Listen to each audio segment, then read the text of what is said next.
आदर्श परिवार की online classes में आप सभी स्टूडेंट्स का स्वागत है। स्टूडेंट्स, जैसा कि आपको पता है कि माध्यमिक शिक्षा बोर्ड में क्लास 12वीं का जो शेष बचा हुआ पेपर था गणित का, वो पेपर आज हो चुका है और आपके जो पेपर की डेट है वो 30 जून है। तो हम उन्हीं वीडियो पे चलते हैं वापस कि आपको फास्ट सुपर फास्ट रिवीजन है वो आदर्श परिवार प्रोवाइड करवा रहा है। तो स्टूडेंट्स, पिछले वीडियो में मैंने आपको 11वीं एक्सरसाइज के जो उदाहरण थे और कुछ क्वेश्चंस थे वो आपको हल करवाए थे। 11वीं एक्सरसाइज का एक बेहद इंपॉर्टेंट उदाहरण मैं आपको करवाने वाला हूं, फिर हम चलेंगे 12वीं एक्सरसाइज में। स्टूडेंट्स, ये जो क्वेश्चन है वो पहले भी 2018 के एग्जाम में 6 नंबर का आया हुआ है और इस साल भी ये उम्मीद है कि ये क्वेश्चन है वो 6 नंबर का आ सकता है, तो आपको ये आना चाहिए। क्वेश्चन क्या है, एक त्रिभुज एबीसी है जिसमें एक जो कोण बी है वो क्या है, समकोण है, यानी 90 डिग्री का है। तो बी यहाँ पे 90 डिग्री दिया हुआ है आपको। माना कि डी और ई, डी बिंदु है वो ए बी भुजा पर स्थित है, बिंदु ई है वो बी सी भुजा पर स्थित है। हमें क्या सिद्ध करना है, ए ई स्क्वायर। चित्र से आप यदि पहले डी और ई बिंदुओं को बना देंगे तो आप ए ई स्क्वायर समझ पाओगे और सी डी स्क्वायर भी आपको समझ आएगा, बराबर S square plus D square में प्रूव करना है। क्वेश्चन बड़ा ही सरल सा है। यहाँ पे 4 बार कर्ण दिए हुए हैं, 1 2 3 4 जो सिद्ध करने, ये चारों के चारों कर्ण है और हमें इन्हीं 4 कर्णों पर ही उन्हीं 4 कर्णों को ढूंढने हैं कि कौन कौन से 4 त्रिभुज हैं समकोण, और उन्हीं पे बोधायन प्रमेय हमें अप्लाई करनी है। तो चलिए स्टूडेंट्स, हम स्टार्ट करते हैं इस क्वेश्चन को। सबसे पहले हम चलते हैं ए स्क्वायर को ढूंढते हैं।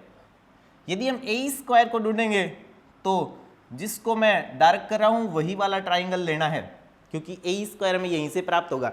जो हमें प्रूव करना है उसका मैंने एक भाग ले लिया, ए स्क्वायर। तो ए स्क्वायर यानी ए कर्ण कौन सा है, ट्राइंगल ए डी ई में, ट्राइंगल ए बी ई में।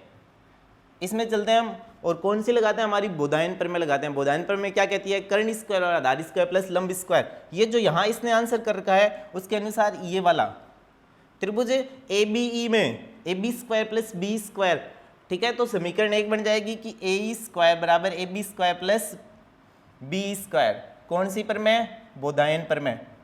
अब सिद्ध करने में आपको सेकंड पार्ट देखना है, क्या है, सी डी स्क्वायर। अब सी डी स्क्वायर, तो सी डी स्क्वायर कौन सा पार्ट है, आप देखो कि सी डी कर्ण कहाँ मिलेगा, ये है सी डी कर्ण। अब सी और डी दोनों को हम बी से मिला देंगे, 90 डिग्री वाला वही बिंदु है। तो ये मैंने लाल रेड किया है, मार्क किया है, ये वाला ट्राइंगल है। तो इस बार हमें लिखना है त्रिभुज डीबीसी में। त्रिभुज डीबीसी में फिर से लगानी है हमें बोधायन प्रमेय। बोधायन प्रमेय क्या कहती है, कर्ण स्क्वायर आधार स्क्वायर प्लस लंब स्क्वायर। तो कोण बी यहाँ 90 डिग्री का है तो कर्ण हो गया सी डी। तो मैं लिखूंगा सी डी स्क्वायर बराबर B D square plus B C square. सिद्ध करने के अनुसार हमें क्या करना है, जो हमने दोनों समीकरणें निकाली है उनको जोड़ना है। कहने का मतलब है A square plus C D square को जोड़ना है। हम क्या करते हैं, समीकरण 1 और 2 को जोड़ लेते हैं। जब भी समीकरण 1 जुड़ेगी तो एलएचएस में यानी कर्ण कर्ण में जुड़ेगा और बाकी दोनों आधार है वो जुड़ जाएंगे। तो ये समीकरण 1 और 2 हमने जोड़ दी, तो जोड़ेंगे तो समीकरण 1 और 2 के एलएचएस आ गए A square plus C D square, और जो आरएचएस से थे उनमें से ए बी स्क्वायर के साथ में मैंने बी सी स्क्वायर को जोड़ दिया, A B square plus B C square, और बी स्क्वायर के साथ में बी डी स्क्वायर को जोड़ दिया। ठीक है स्टूडेंट्स, अब आप चित्र में हम ये ढूंढेंगे कि A B square plus B C square भी किसी के बराबर है क्या, यानी बोधायन प्रमेय की विलोम प्रमेय लगा सकते हैं हम।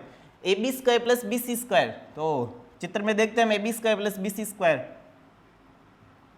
ए बी स्क्वायर कौन सा है, ये A B square plus B C square किसके बराबर होगा स्टूडेंट्स, ये रहा, यानी कि ए सी स्क्वायर के। तो A B square plus B C square को हटा के मैं क्या लिख दूंगा स्टूडेंट्स, ए सी स्क्वायर। ऐसे ही B square plus B D square, तो बी आप देखोगे ये बी ई है प्लस बी डी स्क्वायर, तो बी डी आप सर्च करेंगे, ये बी डी किसके बराबर हो जाएगा स्टूडेंट्स, डी स्क्वायर के। तो हमारा जो फाइनल आंसर है वो आ जाएगा A square plus C D square बराबर A C square plus D C square. तो इस तरीके से हम कह सकते हैं डी स्क्वायर। तो इस तरीके से हम कह सकते हैं कि इसमें 4 बार हमने बोधायन प्रमेय लगाई, पहले समीकरण 1 और 2 में उन दोनों को जोड़ा और उनमें से हमने प्राप्त किया कि ए सी स्क्वायर कहाँ आएगा, A B square plus B C square की जगह, और डी स्क्वायर है वो प्रतिस्थापित हो जाएगा B square plus B D square से। तो ये था हमारा उदाहरण। चलते हैं हम आगे। स्टूडेंट्स, आप ये जो क्वेश्चन है क्वेश्चन नंबर 3, ये भी आपके लिए इंपॉर्टेंट रहने वाला है, ये भी आप जरूर कीजिएगा, ठीक है। इसमें आपको एक ही आधार पर दो ट्राइंगल बनाने हैं, फिर 1/2 गुना आधार गुना ऊंचाई वाला फॉर्मूला लगाना है, दो त्रिभुजों को समरूप सिद्ध करना है और फिर समीकरण 1 और 2 की तुलना करनी है, आंसर आएगा। ये भी बेहद इंपॉर्टेंट सवाल है, ये मैं आपको करवा रहा हूं। इस 11.5 एक्सरसाइज का क्वेश्चन नंबर 6 क्या कह रहा है, ये कह रहा है कि एक भुजा, एक वर्ग की भुजा है जिस पर कि एक समबाहु त्रिभुज बना हुआ है और इसी वर्ग के विकर्ण पे भी समबाहु त्रिभुज बना हुआ है इस तरीके से। तो यदि हम इस त्रिभुज, इस सवाल का क्या बनाए, चित्र बनाए, तो क्या बनेगा, सिद्ध कीजिए कि वर्ग की एक भुजा पर, पहले हमने एक वर्ग बनाया ABCD, फिर इस BC भुजा पर हमने एक समबाहु त्रिभुज खींच दिया BCE। फिर ये कह रहा था कि इसी वर्ग के विकर्ण पर यानी AC पर एक और बना हुआ है समबाहु त्रिभुज, तो मैंने इसको नाम दे दिया ACF, इसको ACF नाम दे दिया। तो इस तरीके से हमारे पास में दो समबाहु त्रिभुज तैयार हो गए। मैं अलग रंग से दिखा रहा हूँ। ACF एक समबाहु त्रिभुज है जो कि वर्ग के विकर्ण पे बना हुआ है और BCE एक वर्ग की भुजा पे बना हुआ है। अब हमें क्या सिद्ध करना है, वैसे भी आप जानते हो कि ये त्रिभुज है वो छोटा होगा यानी इसका क्षेत्रफल कम होगा, ये बड़ा है तो इसका क्षेत्रफल ज़्यादा होगा। जो छोटा त्रिभुज है वो 1/2 है बड़े के, तो सभी जो समबाहु त्रिभुज है वो परस्पर समरूप होते हैं। आप सभी जानते हैं ये नियम है कि सभी समबाहु त्रिभुज परस्पर समरूप होते हैं, SSS नियम से भी और AA नियम से भी, क्योंकि इनके तीनों भुजाएं समानुपाती होती है और तीनों कोण भी बराबर होते हैं। तो यदि मैं त्रिभुज BCE का क्षेत्रफल निकालूं और इसकी तुलना कर दूं मैं किसके साथ में, इस बड़े वाले त्रिभुज के साथ ACF के साथ, तो मुझे क्या प्राप्त होगा, समबाहु त्रिभुज का क्षेत्रफल है।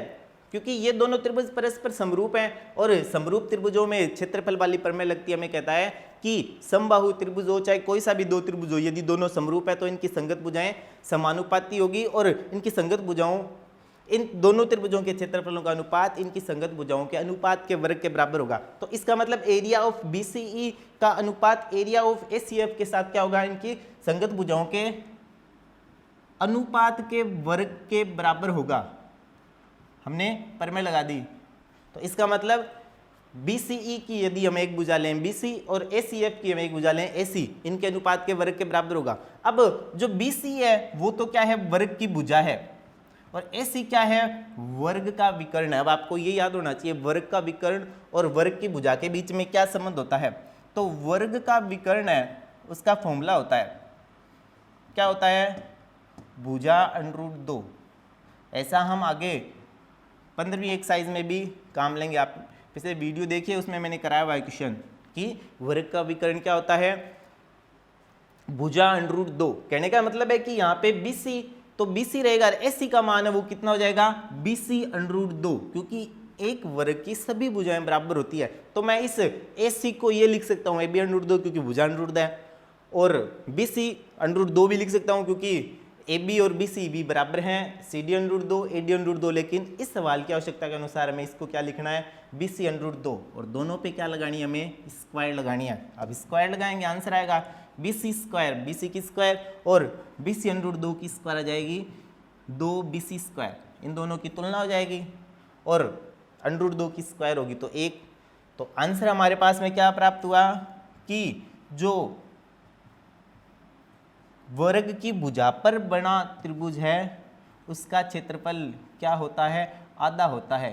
किसकी तुलना में, वर्ग के विकर्ण पे बने त्रिभुज की तुलना में। एरिया ऑफ BCE बराबर 1/2 एरिया ऑफ ACF। बेहद इंपॉर्टेंट क्वेश्चन है, आप सभी को आना चाहिए और मैंने करवाया भी है।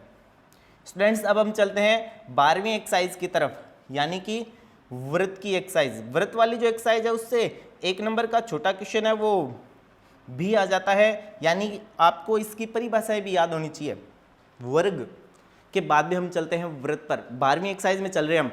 वृत्त क्या होता है, देख जैसा कि आपको चित्र में बनाया हुआ ये वृत्त है। अब आपको वृत्त की परिभाषा पूछेगा तो आप ये मत कहना सीधा कि एक गोल सी आकृति होती है उसको वृत्त कहते हैं। वृत्त क्या होता है, किसी बी बिंदु के परितः चारों ओर एक ऐसी स्थिति जो कि उस बिंदु से सदैव क्या हो, बराबर दूरी पर स्थित हो, वह आकृति वृत्त कहलाती है। वैसे भी आपको परिभाषा है वो बुक में दी हुई है। उन सभी, जैसे कि परिभाषा दी हुई है, एक तल पर उन सभी बिंदुओं का समूह है जो तल के एक स्थिर बिंदु से एक अचर दूरी पर स्थित होता है। यानी ये बहुत सारे बिंदु हैं, इनका समूह है ये वृत्त, जो कि एक स्थिर या अचल बिंदु यानी बिंदु ओ वृत्त का केंद्र, इससे क्या होंगे, सदैव बराबर दूरी पर स्थित होंगे। अब एक वृत्त जिस तल में स्थित होता है, जैसे मान लो कि ये जो आपको बोर्ड दिखाई दे रहा है पूरा, उसमें एक ही वृत्त बना हुआ है, तो इस वृत्त, इस तल को, ये मान लो ये एक तल है, इस तल को ये वृत्त क्या कर रहा है, 3 भागों में डिवाइड कर रहा है। एक तो इस वृत्त के अंदर वाला भाग, इस चित्र से समझिए, इसको अभ्यंतर कहते हैं शुद्ध हिंदी में, वृत्त के अंदर वाला भाग। और ये जो बाउंड्री लाइन है डार्क सर्कल में ब्लैक में की भी है, इसको हम बोलेंगे वृत्त। ये तो हो गया अभ्यंतर, ही हो गया वृत्त। अब वृत्त से बाहर का जो भाग है वो क्या कहलाएगा, बहिर्भाग कहलाएगा। तो एक तल जिस पर वृत्त स्थित होता है उसको 3 भागों में बांटता है, अभ्यंतर यानी वृत्त के अंदर का हिस्सा, वृत्त का केंद्र यहीं स्थित होता है, वृत्त जो कि वृत्त वाला भाग है, और बहिर्भाग वृत्त से बाहर का भाग। अब यदि हम इस वृत्त पर स्थित किन्हीं 2 बिंदुओं को मिलाएं, जैसे कि ये एक वृत्त है, इस पर हम इन 2 बिंदुओं को मिला देते हैं, ए और बी, तो इनको हम क्या कहेंगे, ये कहलाती हैं वृत्त की जीवाएं। यदि ये जीवा वृत्त पर स्थित 2 बिंदुओं को ऐसे मिलाएं कि जीवा केंद्र से गुजरती है, तो उसको व्यास कह देंगे हम। वृत्त की सबसे बड़ी जीवा भी क्या होती है, व्यास होती है। ये आपको छोटी छोटी कुछ परिभाषाएं हैं जो कि याद रखनी है। अब हम चलते हैं वृत्त की जीवा द्वारा किसी वृत्त के केंद्र पे अंतरित कोण। ये बेहद इंपॉर्टेंट है समझना, क्योंकि आगे जितनी भी परमें हैं इस एक्सरसाइज की वो इसी नियम पर आधारित है। मान लीजिए आपके पास में ये एक वृत्त है और इसकी ये एक जीवा है, ए बी जीवा। अब ये ए बी जीवा केंद्र पे कितना कोण बनाएगी, ए और बी दोनों बिंदुओं को मैं केंद्र से मिला दूं, यानी कि कोण ए ओ बी मिलाएगी। ये कोण ए ओ बी क्या कहलाता है, किसी जीवा द्वारा वृत्त के केंद्र पे अंतरित कोण कहलाता है। किसी जीवा द्वारा वृत्त के केंद्र पे अंतरित कोण कहलाता है यदि जीवा के दोनों बिंदुओं को कहाँ मिला दें, वृत्त के केंद्र से मिला दें। अब इसी नियम पर यानी जीवा के द्वारा अंतरित कोण नियम पर हमारे पास में 2 बड़ी प्रमेय हैं। प्रमेय 12.1 हमें क्या कहती है कि यदि किसी वृत्त की 2 जीवाएं हो तो वो दोनों केंद्र पे बराबर कोण, यदि किसी वृत्त की 2 जीवाएं बराबर हों तो वो दोनों क्या करती हैं, वृत्त के केंद्र पे बराबर कोण अंतरित करती है। ये 12.1 प्रमेय है, एक वृत्त की बराबर जीवाएं केंद्र पे बराबर कोण अंतरित करती है। किसी वृत्त की बराबर जीवाएं केंद्र पे बराबर कोण अंतरित करती है। यानी कि हमें क्या दिया हुआ है, हमें ये दिया हुआ है कि एक वृत्त में 2 है जीवाएं, एक है ए बी जीवा और एक है सी डी जीवा। ये दोनों ही जीवाएं कैसी जीवाएं हैं, आपस में बराबर जीवाएं हैं। मैंने चित्र बना दिया जैसा कि आपके बुक में बना, इसने दोनों जीवाएं थोड़ी सी तिरछी ले रखी है, मैंने दोनों को एकदम सीधा ले लिया। ए बी और सी डी 2 जीवाएं हैं, दोनों ही बराबर हैं, ए बी बराबर है सी डी के। अब ए बी जीवा केंद्र पे कौन सा अंतरित करेगी, कोण ए ओ बी, और सी डी जीवा कोण सी ओ डी। हमें क्या दिया हुआ है, हमें ये दिया हुआ है कि ए बी बराबर सी डी, ठीक है, ए बी बराबर सी डी हमें दिया हुआ है। सिद्ध क्या करना है कि ये दोनों कोण बराबर हैं, कोण ए ओ बी बराबर कोण सी ओ डी। तो इसको सिद्ध करने के लिए जो हम प्रोसेस करेंगे उसको उपपत्ति कहते हैं। तो उपपत्ति स्टार्ट करते हैं, इन दोनों त्रिभुजों की तुलना करते हैं। आपके सामने 2 त्रिभुज बने हुए हैं, त्रिभुज ए ओ बी और त्रिभुज सी ओ डी। यदि हम इन 2 की तुलना करें तो सबसे पहले तो हमें ये पता चल गया कि इन दोनों की ये 2 भुजाएं तो बराबर है, ए बी बराबर सी डी। क्या और भी भुजाएं बराबर है, हाँ बराबर है। ये केंद्र है, केंद्र से इस वृत्त पर स्थित सभी बिंदुओं को मिलाने वाली दूरियां, यानी ये ओ ए दूरी, ये ओ बी दूरी, ये ओ सी दूरी और ऐसे ही ये ओ डी दूरी, ये सारी त्रिज्याएं कहलाती है। और एक वृत्त की सभी त्रिज्याएं आपस में बराबर होती है। कहने का मतलब है कि यहाँ पर ओ ए बराबर ओ सी होगा, ओ बी बराबर ओ डी होगा और ए बी बराबर सी डी होगा। यानी कि दोनों जो त्रिभुज हैं वो क्या है, आपस में एक त्रिभुज की तीनों भुजाएं दूसरे त्रिभुज की तीनों संगत भुजाओं के बराबर है। यदि ऐसी कंडीशन होती है तो उसे बोलते हैं एस नियम, और दोनों त्रिभुज सर्वांग सम कहलाते हैं। कहने का मतलब है कि त्रिभुज AOB और त्रिभुज COD आपस में सर्वांग सम है, और सर्वांग सम त्रिभुजों के संगत भाग बराबर होते हैं, इसलिए हम कह सकते हैं कि कोण AOB बराबर कोण COD। अब इसकी एग्जैक्ट विलोम प्रमेय जो कि आप खुद करेंगे, तो इसकी विलोम प्रमेय क्या कहलाती है कि यदि किसी वृत्त की जीवाओं द्वारा केंद्र पे अंतरित कोण बराबर हों तो वो दोनों जीवाएं आपस में बराबर होती है। यानी पिछली बार जो दिया हुआ था 12.1 प्रमेय में, वो इस बार सिद्ध करना है। कोण AOB बराबर कोण COD दिया हुआ है हमें, और सिद्ध क्या करना है, हमें सिद्ध करना है कि दोनों जीवाएं बराबर है, यानी AB बराबर CD। वही चित्र आपके सामने ही है।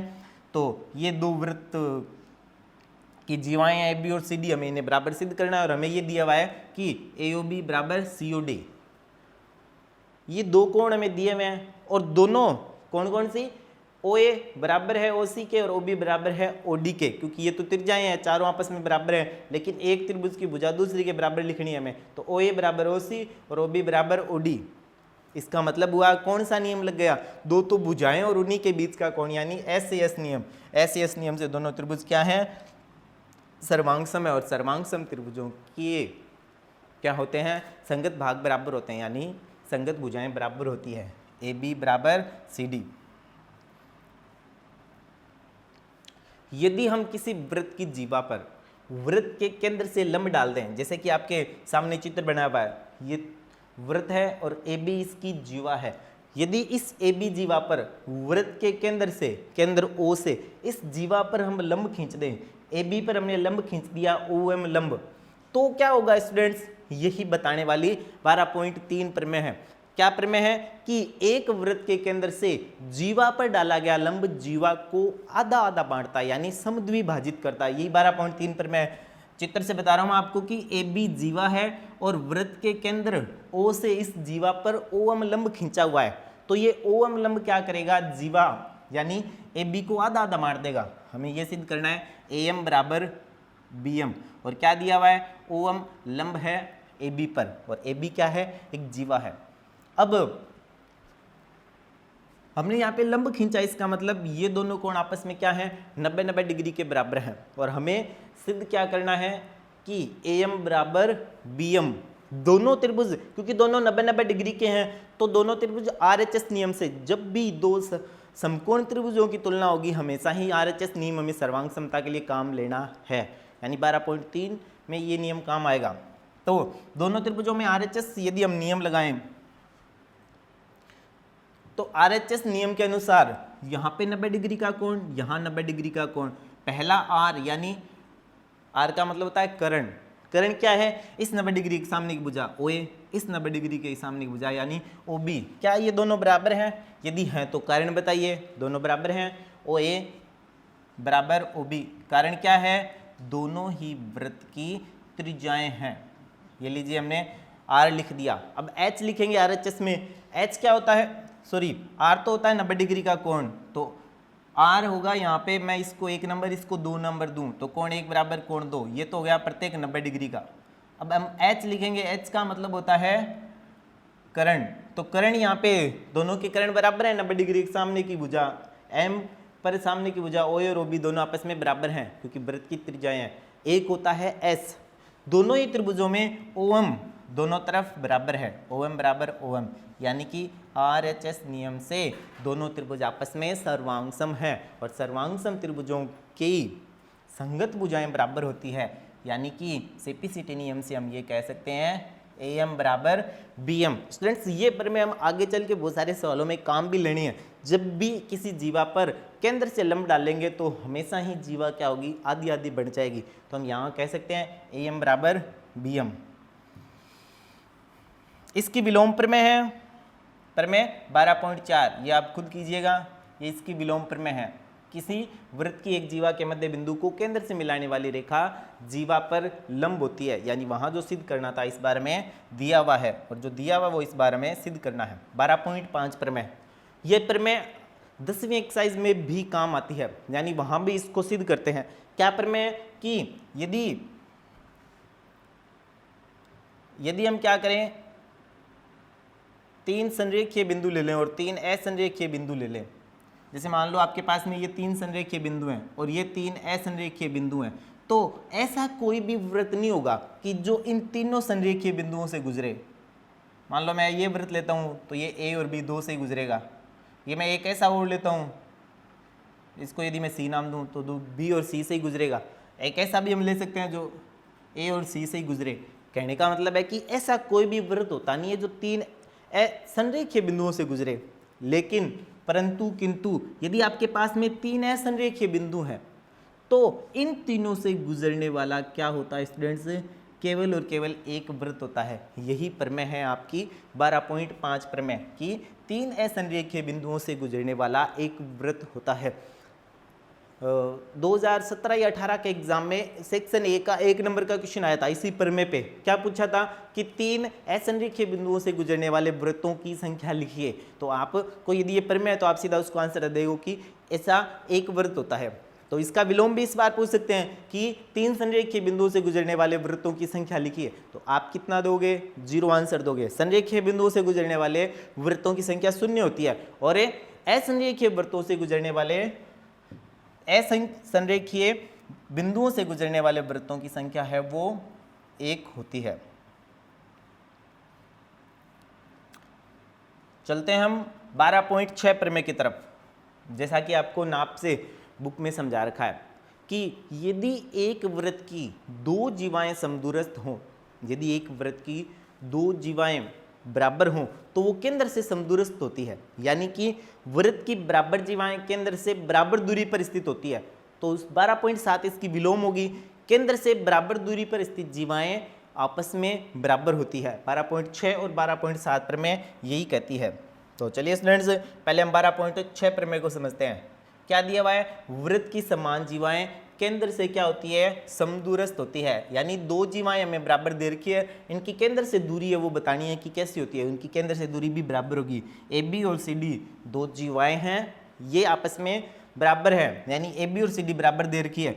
तो यदि ये आपस में बराबर हैं तो ये केंद्र से भी बराबर दूरी पर होगी, यानी ओ एम और ओ एन ये केंद्र से दूरी है। जब भी हमें किसी रेखा की किसी बिंदु से दूरी दिखानी है तो हमेशा ही वो सीधी दूरी कहलाती है। ये आपको ध्यान रखना है। ऐसा ही हम 10वीं एक्सरसाइज में भी करेंगे। तो इस प्रमेय को सिद्ध करने में भी ये नियम काम आएगा कि एक सीधी रेखा है, उस रेखा की उस रेखा से बाहर स्थित बिंदु से दूरी निकालनी है। तो दूरियां तो बहुत सारी होती हैं, लेकिन दूरी कौन सी होगी, जो सबसे छोटी दूरी होगी ना वही दूरी कहलाएगी। और सबसे छोटी दूरी लंबवत दूरी होती है। ठीक है, तो इस तरीके से हमें ये नियम याद होगा तो हम इस क्वेश्चन को भी कर पाएंगे, इस प्रमेय को भी कर पाएंगे कि OM और ON यदि दूरियां हमें बराबर दिखानी है तो OM और ON दूरी है वो लंबवत दूरी होगी AB से। यानी ऑटोमेटिक ही M और N पे 90 डिग्री का कोण बनेगा। ये इसमें छुपी हुई बात है, आपको याद रखने की है कि OM और ON दूरी है वो क्या है, लंबवत दूरी है। हमें इनको दिखाना है कि OM और ON बराबर दूरियां हैं। तो इसके लिए हमें 2 त्रिभुजों को सर्वांग सिद्ध करना पड़ेगा। हमें सबसे पहले इसमें सिद्ध क्या करना है ये आपको बता दिया, OM बराबर ON और दिया हुआ क्या है AB बराबर CD। क्योंकि OM दूरी और ON दूरी है, OM दूरी है वो AB के लंबवत है और CD भुजा पर ON है वो लंबवत है। और लंबवत आपको पता ही है 12.3 पर मैं कहती है कि केंद्र से जीवा पर यदि हम लंब डालें, केंद्र O जीवा AB लंब कौन सा OM, तो क्या होगा, जीवा आधी आधी बन जाएगी, यानी AM बराबर BM होगा। तो उसने वही दिखाया यहाँ पे AM बराबर BN। और यदि AM बराबर BM है इसका मतलब ये 1/2 AB होगा। ऐसे ही उस वाली साइड यानी O1 से देखें तो CN बराबर DN होगा, यानी कि 1/2 CD होगा। AB और CD पहले से बराबर दी हुई है, इनके मतलब इनके आधे आधे भी बराबर होंगे, यानी ये चारों आपस में बराबर हो जाएंगे। चित्र से आप समझिए 1 2 3 और 4 CN DN AM BM ये आपस में बराबर हैं। हमें जो लेने हैं यानी ये 2 त्रिभुज लेने हैं, तो इसका मतलब AM और DN को बराबर दिखाना पड़ेगा। तो उसने समीकरण में यही बताया कि AM बराबर DN, ये समीकरण 1 बना दी। अब इन 2 त्रिभुजों की तुलना की OMA और OND, OMA और OND की इन 2 की तुलना करेंगे तो ये दोनों भी कौन से नियम से, RHS नियम से सर्वांग सम है। कारण क्या हुआ, एक तो दोनों का कर्ण बराबर है, ओ ए बराबर ओ डी वृत्त की त्रिज्याएं हैं, एक एस दोनों में बराबर है, ए एम और डी एम अभी हमने समीकरण 1 में बताया, और एक दोनों में आर तो बराबर है ही, ये 90 डिग्री का कोण है, ये भी 90 डिग्री का कोण, आरएचएस नियम से दोनों सर्वांग सम है, और यदि दोनों सर्वांग सम होंगे तो सिप्पिसिटी नियम से उनकी संगत भुजाएं बराबर होगी, यानी ओ एम बराबर ओ एन होगा, ये हमें सिद्ध करना है। अब इसकी विलोम पर मैं वो आप खुद कीजिएगा कि केंद्र से समान दूरी पर स्थित जीवाएं आपस में लंबाई में बराबर होती है। अब इन्हीं रूल पे आधारित आपके ये एक एग्जाम्पल है जिसको मैं करवा रहा हूँ, और 12.2 में क्वेश्चन भी हैं, लगातार 3 क्वेश्चन दिए हुए हैं, तो वो आप खुद उसको इसी एग्जाम्पल को देख के कीजिएगा। क्या बताया हुआ है कि आकृति 12.25 जो कि आपके सामने है, वहाँ पे आकृति बनी भी नहीं आएगी, आपको खुद दिमाग में बनाना पड़ेगा। कैसे बनाते हैं मैं आगे सिखा रहा हूँ। मान लीजिए हमारे पास में ये आकृति है ही नहीं, अब इसका चित्र बनाते हैं हम। वृत्त का केंद्र O, यानी हमें पहले एक वृत्त तो कंस्ट्रक्ट करना ही पड़ेगा। ये लो, हमने एक वृत्त बना दिया। इस वृत्त की त्रिज्या कितनी है? 5 सेमी की। आगे चलते हैं हम। OP लंबवत है AB के, कहने का मतलब है यहाँ पे 2 जीवाएं होगी ऑटोमेटिक, और ये दोनों आपस में क्या है? समांतर भी है। तो मैंने 2 जीवाएं, चलो चित्र से ही बना देते हैं, ये AB और AC CD, ये मैंने 2 जीवाएं खींच दी, ये दोनों आपस में समांतर दिखा रखी है। AB समांतर है वो CD के।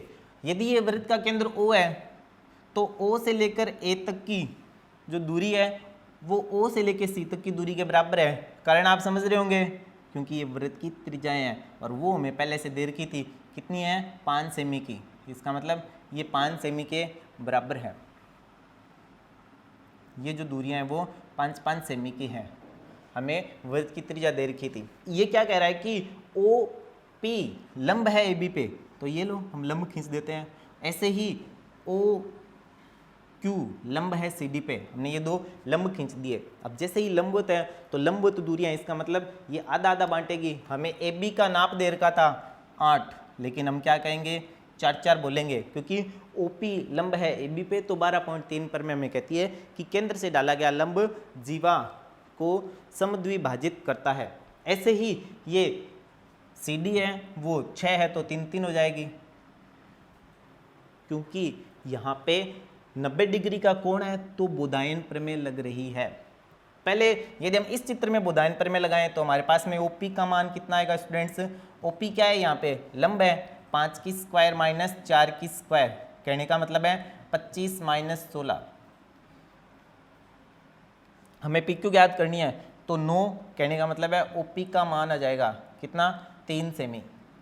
ये यहाँ पे 3 सेमी आएगा। और ऐसे ही यदि हम इस त्रिभुज में बोधायन पर में अप्लाई करें तो 5 की स्क्वायर माइनस 3 की स्क्वायर यानी कि 16, यानी 4 आ जाएगा। तो हम कह सकते हैं कि PQ का मान कितना होगा? 3 + 4 यानी कि 7 सेमी का, ये PQ का मान है। 3 + 4 बराबर 7 सेमी। इसी एग्जाम्पल पर आधारित हैं वो आपकी बुक में 3 क्वेश्चन दिए हुए हैं 12.2 एक्सरसाइज के, वो दोनों आपको करने हैं। एक तो ये क्वेश्चन है क्वेश्चन नंबर 3, 12.2 का क्वेश्चन नंबर 3 आपको करना है, और ऐसे ही क्वेश्चन नंबर 7 और क्वेश्चन नंबर 8 वो भी इसी एग्जाम्पल पर आधारित हैं।